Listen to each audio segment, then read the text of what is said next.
Hi friends, welcome to my YouTube channel mathematics वाले। आइए आज हम लोग जानते हैं रेशनल नंबर्स क्या होता है। पिछली क्लासों में आप लोगों को हम लोग नंबर सिस्टम के बारे में बताया था थोड़ा बहुत, और थोड़ा बहुत फ्रैक्शन के बारे में बताया था। तो इस क्लास में हम लोग थोड़ा सा रेशनल नंबर के बारे में बताएंगे। थोड़ा रेशनल नंबर होता क्या है, इसके बारे में कुछ टर्मिनेटिंग क्या होता है, नॉन टर्मिनेटिंग क्या होता है, ये सारी चीज़ें हम आपको बताएंगे। आइए आज स्टार्ट करते हैं। ये क्या होता है, FOM फंडामेंटल ऑफ मैथमेटिक्स का ही पार्ट होता है। बस उसी के आगे थोड़ा हम लोग बता रहे हैं कि रेशनल नंबर्स क्या होते हैं, इरेशनल नंबर्स क्या होते हैं। ठीक है, आइए देखते हैं रेशनल नंबर्स क्या होता है।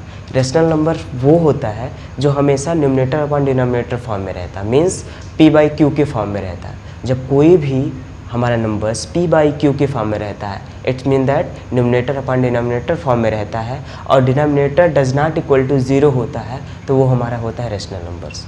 क्या होते हैं वो? रेशनल नंबर्स होते हैं। क्यों? आइए यहाँ पे देखते हैं मैंने क्या लिखा कि रेशनल नंबर को हम लोग कैपिटल Q से डिनोट करते हैं। आइए आगे देखते हैं लिखा क्या है इसके डिफिनेशन में मैंने, all the numbers that can be represented in the form of P/Q। जितने भी नंबर्स को हम लोग P/Q के फॉर्म में रिप्रेजेंट कर सकते हैं, where P and Q are integer, जहाँ पे P और Q हमारे इंटीजर्स होते हैं, and Q does not equal to 0। और क्या होता है, मेरा जो Q होता है वो डज नॉट इक्वल टू 0 हो, आर कॉल्ड रेशनल नंबर। ऐसे नंबर्स को हम रेशनल नंबर्स कहते हैं। समझ में आया? मैंने लिखा है कि all the numbers that can express in the form of P/Q, ऐसे नंबर्स जिसे हम P/Q के फॉर्म में रिप्रेजेंट कर सकते हैं, जहाँ पे P और Q इंटीजर्स होंगे and Q does not equal to 0 होगा, ऐसे नंबर्स को हम लोग रेशनल नंबर्स कहते हैं। ऐसे नंबर्स को हम लोग रेशनल नंबर्स कहते हैं। जैसे कि कुछ एग्जांपल्स देखते हैं, लिखा हुआ है यहाँ पे कि integers, fractions, terminating decimal numbers, non terminating decimal numbers, but repeating decimal numbers are rational numbers. अब देखिए मैंने यहाँ 4-5 टर्म मैंने इंटीजर्स के बारे में आपको बता दिया था, आई फ्रैक्शन के बारे में भी बता दिया था। अब टर्मिनेटिंग डेसिमल नंबर्स क्या होते हैं? आइए ज़रा देखते हैं टर्मिनेटिंग क्या होता है। यहाँ पे देखिए जगह मेरे पास खाली है, मैं यहाँ पे लिखता हूँ। देखिए टर्मिनेटिंग क्या होता है। देखिए जब कभी भी डेसिमल के बाद कोई भी नंबर्स आए और इतने पे ख़त्म हो जाए, है ना, जैसे 1.25 यहाँ पे ख़त्म हो रहा है, इसका मतलब ये क्या हो रहा है, टर्मिनेट हो रहा है। इसे हम लोग बोलते हैं terminating decimal number. Short form में लिखा है मैंने, टर्मिनेटिंग डेसिमल नंबर्स बोलते हैं। सॉरी, इसे यहाँ पे लिखना होगा D लिख लेते हैं ना, टर्मिनेटिंग डेसिमल नंबर। बात समझ में आया? अब नॉन टर्मिनेटिंग क्या होता है? देखिए मैंने यहाँ लिखा नॉन टर्मिनेटिंग बट रिपीटिंग, मतलब नॉन टर्मिनेटिंग हो लेकिन रिपीटिंग हो। मतलब मैंने यहाँ पे लिखा 1 पॉइंट, जैसे यहाँ पे लिखा हुआ है 1.12 12 सो ऑन, ऐसे रिपीट कर रहा है। इसका मतलब क्या है कि पॉइंट्स के बाद दो नंबर्स ऐसे हैं जो रिपीट कर रहे हैं, है ना। तो पॉइंट्स के बाद जब नंबर्स रिपीट करते हैं, ऐसे नंबर्स को हम लोग बोलते हैं नॉन टर्मिनेटिंग बट रिपीटिंग। क्या बात समझ में आई? कोई दिक्कत? ऐसे नंबर्स को हम लोग नॉन टर्मिनेटिंग बट रिपीटिंग बोलते हैं। ठीक है, आगे देखिए मैंने यहाँ पे लिखा हुआ टर्मिनेटिंग नॉन टर्मिनेटिंग, समझ में आया। इंटीजर और फ्रैक्शन के बारे में हम आपको पहले ही बता चुके हैं। ठीक है, आगे चलते हैं। आइए आगे चलने के बाद मैंने यहाँ पे लिखा हुआ है कि Q इक्वल टू P/Q, मतलब Q जो मेरे रेशनल नंबर्स होते हैं हमेशा P/Q के फॉर्म में रहते हैं, जहाँ पे P और Q इंटीजर से बिलोंग करते हैं and Q does not equal to 0 होता है। ऐसे नंबर्स को हम लोग क्या बोलते हैं? Rational numbers. ये रेशनल नंबर्स को हम लोग जनरली डिनोट करने के फॉर्म में लिखे हुए हैं। ठीक है, कैसे डिनोट करते हैं, आइए उसी के आगे नोट्स पॉइंट हम लोग देखते हैं। नोट्स पॉइंट में देखिए, पहले नोट्स पॉइंट में पहला पॉइंट इसमें क्या लिखा हुआ है कि integers are rational numbers but conversion not be true. जितने भी इंटीजर्स होते हैं सब रेशनल नंबर होते हैं, बट इसका इन्वर्स पॉसिबल नहीं है, इसका कन्वर्जन पॉसिबल नहीं है। जैसे कि एक एग्जाम्पल के थ्रू समझते हैं। आइए देखते हैं, यहाँ पे एग्जाम्पल देखते हैं। जैसे एग्जाम्पल में मैंने लिख दिया यहाँ पे 3, ठीक है। 3 क्या होता है? इंटीजर। इसको मैं फ्रैक्शन कैसे बना सकता हूँ? यहाँ पान में कुछ कर दूँ, देखिए न्यूमरेटर पान डिनोमिनेटर फॉर्म में कुछ बन गया, तो मेरा रेशनल नंबर हो गया कि नहीं हो गया? हो गया ना।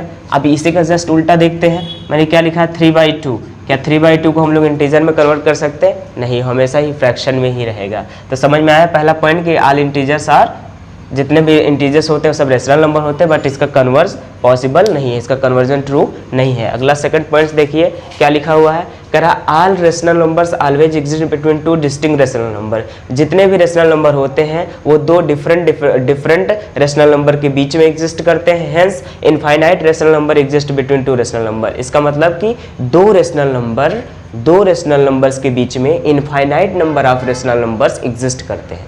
कहने का मतलब कि जितने भी रेशनल नंबर होते हैं हमेशा दो अलग अलग रेशनल नंबर के बीच में एग्जिस्ट करते हैं।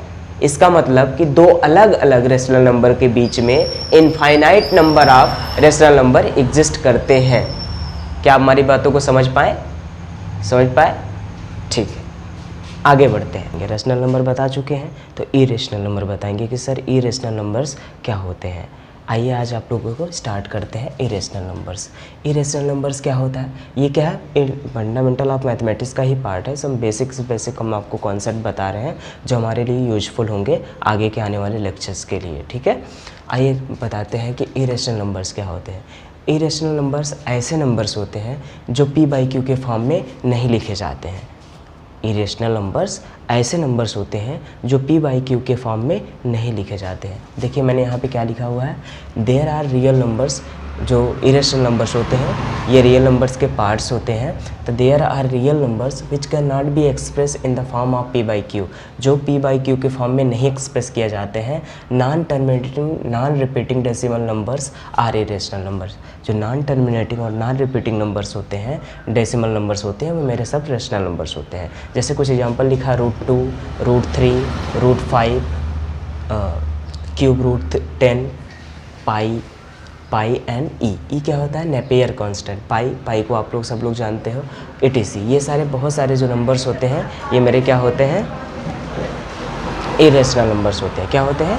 इरेशनल नंबर्स होते हैं। आइए आगे कुछ पॉइंट्स मैंने लिखे हुए हैं कि कुछ नोट्स लिखा हुआ है मैंने, नोट्स पॉइंट मतलब इरेशनल नंबर्स के लिए कुछ नोट्स पॉइंट्स हमने लिखा है। वो नोट्स पॉइंट्स क्या है उसके बारे में जानते हैं। देखिए मैंने क्या लिखा हुआ है कि sum of rational and irrational numbers is an irrational number. कि जब भी कभी हम किसी भी रेशनल नंबर और इरेशनल नंबर को जोड़ते हैं, जब कभी रेशनल नंबर और इरेशनल नंबर को हम लोग जोड़ते हैं तो हमारा क्या आता है, हमेशा इरेशनल नंबर आता है। कैसे? एक एग्जांपल और यहाँ पे हम देखते हैं। सपोज करिए कि 3 मेरा क्या होता है, 3/1। ये क्या होता है, रेशनल नंबर्स होते हैं क्या, जो p/q के फॉर्म में लिखे हुए होते हैं। तो रेशनल नंबर्स हो गए। अगला दूसरा कुछ हम और ले लेते हैं, √3 ही ले लेते हैं, है ना, √3 ही ले लेते हैं। तो ये क्या है मेरा, √3 क्या होता है, इरेशनल नंबर्स होते हैं, इरेशनल नंबर्स होते हैं ना। तो √3 जब मेरा इरेशनल नंबर्स हो गया तो यहाँ से देखिएगा तो ये क्या है, रेशनल प्लस इरेशनल। हमेशा ये दोनों क्या दिखेंगे, एक तरह का रेशनल नंबर्स दिखेगा, इरेशनल नंबर्स दिखेंगे कि नहीं दिखेंगे, दिखेंगे ना, कि ये हमारा किसकी तरह बिहेव करेगा, इरेशनल नंबर की तरह बिहेव करेगा। बात समझ में आई? तो मैंने यही पॉइंट्स लिखा है कि sum of rational and irrational number is an irrational number. हमेशा जब भी किसी भी रेशनल और इरेशनल को हम लोग जोड़ेंगे तो हमेशा इरेशनल नंबर आएगा। अगला क्या, if a belonging to Q, अगर ए क्या होता है, क्यू को बिलोंग करता है, मतलब रेशनल नंबर को बिलोंग करता है, and b belongings to does not belongings to Q, अगर बी क्या होता है, रेशनल नंबर से बिलोंग नहीं करता है, मतलब इरेशनल नंबर्स होता है, देन ए एंड बी जब उसका मल्टीप्लिकेशन करते हैं दोनों का, ए और बी का, तो हमेशा रेशनल नंबर आता है, हमेशा क्या आता है, रेशनल नंबर आता है। उसके लिए एक केस बनाया मैंने, लिखा है only if a equal to 0। कब? जब ए की वैल्यू क्या होगी, 0 होगी। जब ए की वैल्यू क्या होगी, 0 होगी, तब वो क्या आता है, रेशनल। दोनों का मल्टीप्लिकेशन जो होता है, ए और बी का मल्टीप्लिकेशन हमेशा कितना आता है, रेशनल नंबर्स आता है। बात समझ में आई? बात समझ में आई? आगे चलो, ओके। आइए आगे देखते हैं थर्ड पॉइंट्स मैंने नोट में क्या लिखा हुआ है। यहाँ पे लिखा हुआ है कि sum and difference, product and quotient of 2 irrational numbers need not be irrational, we can say result may be rational also। कहना क्या यहाँ चाह रहे हैं कि सम डिफरेंस मतलब किसी भी इरेशनल नंबर का क्या करोगे, सम करोगे, डिफरेंस करोगे मतलब माइनस करोगे, प्रोडक्ट करोगे या फिर डिवीजन करोगे, क्वोशेंट करोगे, ठीक है। ऑफ 2 इरेशनल नंबर, किसी 2 इरेशनल नंबर्स का नीड नॉट बी इरेशनल, वो क्या हो सकता है, ज़रूरी नहीं है कि वो इरेशनल ही है, कभी कभी वो क्या आता है, इरेशनल नंबर्स भी आ जाते हैं, ठीक है। ज़रूरी नहीं है कि हमेशा क्या आए वो रेशनल नंबर्स ही आए, कभी कभी क्या होता है वो इरेशनल नंबर्स भी आ जाते हैं, कभी कभी क्या होता है वो इरेशनल के साथ साथ कभी कभी रैशनल नंबर्स भी आ जाते हैं। क्यों, मेरी बातें आपको समझ में आई? बातें समझ में आई? ठीक है, बातें समझ में आ गई आप लोग को? इरेशनल नंबर समझ में आया पूरी तरीके से? ठीक है, ठीक है। अगर आपको लोगों को मेरा चैनल पसंद आता है तो प्लीज़ लाइक करें, शेयर करें एंड सब्सक्राइब करें। Thank you so much for watching.